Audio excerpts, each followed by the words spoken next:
새로울 신, 매울 신, 무엇보다 믿을 신, 뉴스 신세계 헬마우스 임경민 작가 오셨습니다. 어서 오세요. 안녕하세요. 네, 아유 날씨가 무척 추워졌습니다. 다들 네, 감기 오늘 조심하시고요. 아침에 갑자기 찬바람이 많이 나가지고 네, 이럴 네. 때일수록 건강 챙기셔야 됩니다. 네, 자 본격적으로 뉴스 만나보기 전에 내일부터, 네. 그러니까 오늘 방송분부터입니다. 2주간 청취율 조사 기간이 시작됐습니다. 네. 1월 9일부터 1월 22일까지 쭉 이어지는데요. 저희들이 3분기 연속으로 해서 라디오 청취율 전체 1위 지켜왔는데요. 이럴 때 박수 좀 쳐주셔도 됩니다. 이번에도 4분기 연속 라디오 청취율 1위 그 자리를 여러분들이 지켜주시리라 저는 믿습니다. 여러분 2주 동안 02로 시작하는 번호로 전화가 가면 잘 받아주시고요. 조사해 주시는 분께서 어제 라디오 방송 들으셨어요? 라고 하신다면 들었습니다. 뭐 들으셨어요? 신장식의 뉴스 아이킥 말씀해 주시면 되겠습니다. 자, 2주 동안 청취자 이벤트도 저희가 진행을 하겠습니다. 오늘은 치킨입니다. 자, 생방송 중에 문자로 방송 감상평이나 좋은 의견을 주신 분들 중에서 10분을 저희가 뽑아가지고 치킨을 보내드리도록 하겠습니다. 정확한 주소를 위해서 문자로만 받는다는 거를 좀 양해를 부탁드리고요. 유튜브 댓글로 남겨주셔도 저희가 이제 확인하기가 좀 어렵습니다. 문자 번호는 샵 8001번, 짧은 문자 50원, 긴 문자 100원의 정보 이용료가 붙습니다. 네. 잘 문자로 보내주셔야 돼요. 유튜브로 댓글 다시면 그거 안 됩니다. 당사자 확인이 안 됩니다. 미니 앱으로도 가능하죠. 예, 그래서 미니 앱 어플리케이션 MBC 라디오 미니 앱으로도 보내주시고요. 또 문자로도 보내주시면 되겠습니다. 샵 8001번, 짧은 문자 50원, 긴 문자 100원의 정보 이용료가 들어가지만 여기로 보내주시면 10분 뽑아서 치킨 쏘겠습니다. 자, 오늘의 뉴스 이제 만나보도록 하겠습니다. 경찰이 이재명 대표에 대한 살인 미수 혐의로 김 씨라는 분을 구속했고요. 네. 여기에 조력자, 말하자면 살인 미수 방조 혐의로 70대 남성을 긴급 체포했다. 그렇습니다. 오늘 오후에 이제 긴급 체포했다고 발표를 했는데요. 말씀하신 대로 살인 미수에 대한 방조 혐의입니다. 사실을 알고 있었음에도 불구하고 어떤 조치를 취하지 않았다라는 얘기인데요.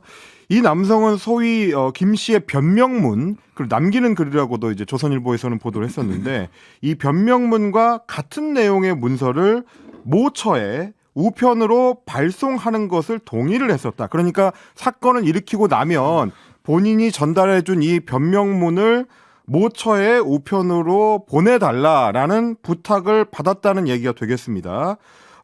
피의자 김 씨가 뭘 하는지 알면서도 일종의 이제 도움을 약속한 셈이기 때문에 방조범으로 체포했다는 게 지금 경찰의 설명이고요. 이 체포된 70대 남성은 아직까지는 범행을 부인하고 있다고 합니다. 경찰 관계자에 따르면 이 남성이 문건의 수신자, 그러니까 모처, 장소나 기관에 대해서 실제 발송을 했는지 여부는 수사 내용이라서 공개할 수 없다. 이렇게 설명을 했습니다. 네. 경찰은 이 남성이 사전에 김 씨의 범행을 알고 있었지만 범행을 공모했다기보다는 단순한 그 사건 방조자 혹은 조력자 정도의 가능성에 무게를 두고 있다고 합니다. 하지만 저희가 몇 번 말씀을 드렸습니다만 김 씨가 경찰에서 단독 범행을 주장했다는 점을 경찰이 그동안 강조를 해왔고요. 그래서 공범 가능성을 초기에는 높게 보지 않았었습니다. 근데 물론 이후에는 이제 공범 여부에 대해서도 수사 중이라고 경찰의 입장을 밝혔습니다만 그동안 얘기가 나왔었던 것과는 좀 다른 정황이 나오다 보니 네. 혹시 좀 수사가 좀 소극적으로 가는 것 아니냐라는 민주당 쪽의 어떤 불만이 계속 나올 수밖에 없을 것 같습니다. 이게 이제 오늘 긴급 체포 사유는 살인 미수 방조잖아요. 방조 행위라는 건 뭐냐 하면 같이 공모해서 실행을 분담했다까지는 이르지 않았지만 정신적 또는 물질적으로 정범의 실행 행위를 돕는 거. 그래서 방조 행위의 방법에는 굉장히 광범위한 게 인정이 되고요. 그래서 이 사람은 지금 긴급 체포 혐의는 정확하게 법률 용어로 하면 살인 미수 방조범입니다. 왜 굳이 조력자라는 단어를 굳이 언론에서 쓰는지 잘 모르겠어요. 그냥 있는 그대로 살인 미수 방조 혐의로 긴급 체포했다 이렇게 쓰면 되거든요. 이게 다소 좀 누그러뜨려서 이 얘기를 하려고 하는 게 아닌가 싶고 그다음에 뭐 다만 이제 그 제가 언론 보도들을 내용을 쭉 보니까 그런 맥락들은 좀 들어 있는 것 같습니다. 살인 미수에 대한 이 방조지만 동시에 이 범인이 남긴 이 문건 자체가 정치성을 상당히 띠고 있는 문서다 보니까 네. 이걸 모 기관에 실제로 발송을 하는데 도움을 줬다라고 한다면 사건의 성격이 좀 상당히 좀 달라질 수가 있다. 그러니까 단순 방조범일지 아니면은 실제로 공동 모의를 하고 너는 칼을 들고 거기로 가라. 나는 이 문건을 어디에 보내겠다라고 한다면 실행을 분담한 게 되거든요. 네. 그러면 공동 정범이 되는 겁니다. 그리고 그렇게 될 경우에는 이재명 대표에 대한 습격, 그러니까 피습 사건 자체가 굉장히 정치성을 강하게 띠는 여러 명이 함께 정치적인 일종의 결사를 한 걸로도 비춰보일 수 있는 지점이 있기 때문에 이거는 좀 이제 심도 있는 수사가 좀 따라 붙어야 될 것 같긴 근데 합니다. 경찰에서 왜 이런 얘기가 나는 미리 나오는지 모르겠어요. 김 씨 범행을 알고 있었지만 범행을 공모하기보다는 단순 방조자, 조력자일 가능성에 무게를 두고 있는 것으로 알려졌다. 언론에 이렇게 나오거든요. 왜 그쪽에 무게를 두고 수사를 하시죠? 당사자는 아예 부인하고 있습니다. 따라서 방주범이 아닐 가능성부터 공동정범일 가능성까지 모든 가능성은 열려 있는 겁니다. 그런데 왜 벌써 무게를 두고 단순 방조범으로 왜 무게를 두고 수사를 한다는 얘기가 언론에 벌써 나오죠? 전 좀 납득하기가 어렵습니다. 수사 과정이. 지금 그러다 보니까 이제 민주당에서는 경찰이 사건의 어떤 정치적 성격을 자꾸 축소하려고 하는 건 아니냐라는 의심을 하고 있는데 왜 그런 얘기가 나오냐면 이번에 경찰에서 이 살인 미수 혐의를 받고 있는 김 씨에 대해서 당적을 공개하지 않겠다라는 원칙을 오늘 오전에 이제 다시 한번 밝혔기 때문입니다. 경찰은 김 씨의 당적과 관련해서는 정당법상 비공개가 원칙이고 이걸 누설하면 처벌받을 수 있기 때문에 공개하지 않을 계획이다라고 밝혔습니다. 저는 이거는 부차적인 논란이라고 보고요. 범죄의 동기를 설명하는 데 있어서 본인의 평소의 정치적 성향 그리고 어느 정도 그 정치적 성향에 따라서 당원으로 가입을 했다든지 어떤 뭐 집회에 나갔다든지 선거운동을 했다든지 이런 것들은 동기를 설명하기 위해서 매우 중요합니다. 따라서 이 얘기가 마치 수사를 하는 데 있어서 당적을 고려하지 않고 있다라는 식으로 경찰에서 수사가 진행된다면 이것은 잘못된 수사입니다.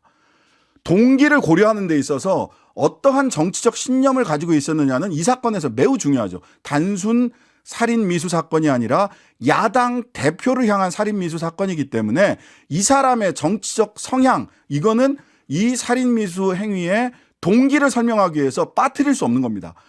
이 당적을 알리느냐 안 알리느냐가 문제가 아니라 수사 결과 중간 결과를 발표할 때 동기를 설명하는 과정에서 당적을 만약 빠뜨리고 비본질적입니다라고 경찰이 발표를 한다면 또 한 번 경찰은 오해를 받을 수 있을 것이다. 따라서 동기 수사에 있어서 당적 고려는 너무나도 당연하다. 경찰이 염두에 두시고 꼭 중간 수사 결과 발표 때 이 부분에 국민들의 의혹을 해소시켜 주시리라 저는 믿습니다. 그런 내용이 경찰 내부에서도 나온다는 게 오늘 아침 중앙일보의 보도였습니다. 경찰 내부 관계자의 말을 이제 중앙일보가 인용을 했는데 당적을 밝히지 않고 어떻게 범행 동기를 설명하게 될지 골치다라는 이야기도 있었고요. 이거는 불가능해요. 경찰이 당적을 밝히지 않고 중간 수사 결과를 발표한다는 거는 불가능한 일입니다. 동기를 어떻게 밝혀요? 뭐 그러다 보니까 이미 정확하지 않은 정보들이 퍼져서 사회적 혼란이 이제 있는 상황인데 오히려 수사기관이 정확히 정리할 필요가 있다는 지적도 있는 상황입니다. 내일은 신상정보공개위원회가 개최가 되고요. 범행을 했었던 김 씨의 신상정보 공개 여부를 결정하게 됩니다. 네. 자, 이재명 대표 그다음에 심지어는 그 집도이 뭐 이런 분들이 전부 다 오늘 고소고발 당했어요? 그렇습니다. 대한소아청소년과 의사회에서 이재명 대표를 포함해서 정청래 의원, 민주당의 천준호 의원 등을 업무방해 혐의로 고발을 했습니다. 임현택 소청의사회 회장의 주장에 따르면 이 대표가 서울대병원으로 이송될 의학적 이유가 전혀 없었다. 명백한 수술 새치기이고 의료진에 대한 갑질과 특혜 요구다라고 지금 주장을 했고요. 그리고 집도의였던 민승기 서울대학병원 이식혈관외과 교수 같은 경우도 서민민생대책위원회라는 곳에서 고발을 했습니다. 모욕과 명예훼손 혐의인데 목 정맥이나 동맥 혈관 제거술은 난도가 높아서 수술 성공을 장담하기 어렵기 때문에 부산대의 요청을 받아들여 수술을 진행했다라고 브리핑을 했던 내용을 문제 삼았습니다. 이 발언이 부산대학교 병원을 모욕하고 허위 사실에 의한 명예훼손에 해당한다라는 게 서민위원회의 주장입니다. 모욕죄나 그 사실 적시 명예훼손, 허위 사실 적시에 의한 명예훼손 이런 건 전부 다 친고죄 내지는 반의사 불벌죄예요. 즉 부산대에서 이거를 처벌해 주세요라고 하는 의사 확인이 되지 않으면 사건 자체로 성립이 되지 않습니다. 수사를 안 해요. 이런 거 알고도 하는 겁니다, 이분들이. 어떻게든 흠집을 내기 위해서. 좀 안타까운 게 저희가 이제 뉴스 신세계에서 그 사건 발생 직후에 언론 보도나 혹은 페이스북 같은 매체에 글을 올렸던 이제 의사 면허를 가지신 분들에 대한 지적을 한번 드린 적이 있는데요. 그 당시에는 수술이 아직 진행 중인 상황인데도 불구하고 이 비슷한 문제 제기들을 했었거든요. 그걸 이제 일종의 이제 정치화하는 이 움직임은 아닌가 좀 걱정이 되는 대목입니다. 네, 사건의 본질에 집중을 하셔야죠. 이 사건의 본질은 야당 대표가 칼로 목을 찔린 사건입니다. 왜 이런 일이 벌어졌는지, 동기, 공범은 없는지, 동기는 무엇인지, 어떤 사회정치 문화적 조건, 환경 속에서 이런 일이 벌어진 것인지 이런 부분들에 대해서 질문을 하시고 여기에 집중을 하시는 게 이 사건이 다시 이런 일이 재발되지 않도록 하는 근본적인 문제 제기일 수밖에 없는 거죠. 여기에 좀 더 집중을 해야 되지 않느냐라는 말씀을 드려봅니다. 자, 여의도 정치권은 탈당 정국이 시작이 됐습니다. 그렇습니다. 민주당 이낙연 전 대표 오는 11일 목요일에 국회에서 탈당 선언 그리고 신당 창당을 선언하겠다. 공식적으로 기자회견을 하겠다라고 오늘 이제 예고를 했고요. 지난 2일에 이미 이제 이 대표가 부산 방문 도중에 불의의 흉기 습격을 당한 바람에 그동안에 좀 말을 아껴왔는데 이 전 대표가 어제 광주 국립 5.18 민주묘지를 참배를 했습니다. 여기서 이제 기자들한테 이번 주 후반에는 인사를 드리고 용서를 구해야 하지 않겠나 생각한다라고 했습니다. 그러니까 사실상 탈당 선언을 어저께 했던 셈이고요. 11일에 공식화를 합니다. 다만 이낙연 신당에 대해서는 여전히 당내에서 반대 목소리가 상당히 높은 상황입니다. 문재인 전 대통령만 하더라도 지난 6일에 김대중 탄생 100주년 기념식에서 이런 연설을 했습니다. 세상을 떠나기 전 마지막으로 김대중 대통령과 함께한 식사 자리에서 김 대통령은 젊은 당신들이 나서서 야권 통합으로 힘을 모으고 반드시 정권 교체를 이루라고 신신당부했다.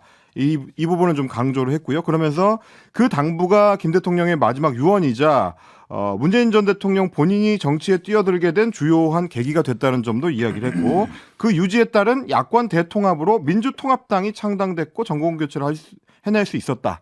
이렇게 이야기를 했습니다. 그러니까 김대중 전 대통령의 통합정신을 강조하면서 신당 창당에 사실상 부정적 입장을 밝힌 것 아니냐. 이게 이제 민주당 내부의 대체적인 해석입니다. 네, 원칙과 상식도 이번 주 탈당과 신당 창당 선언 할 걸로 전망이 되고요. 이건 이제 TV조선의 단독 보도로 소개가 된 내용인데 원칙과 상식에 소속된 한 의원의 코멘트를 좀 인용을 했습니다. 이낙연 전 대표의 신당은 아직 어떤 가치를 추구하는지 뚜렷하게 나온 게 없다.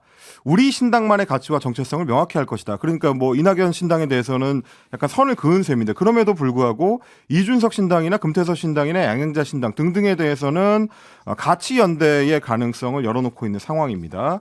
그리고 민주당을 탈당한 5선의 이상민 의원 오늘 국민의힘에 입당을 했습니다.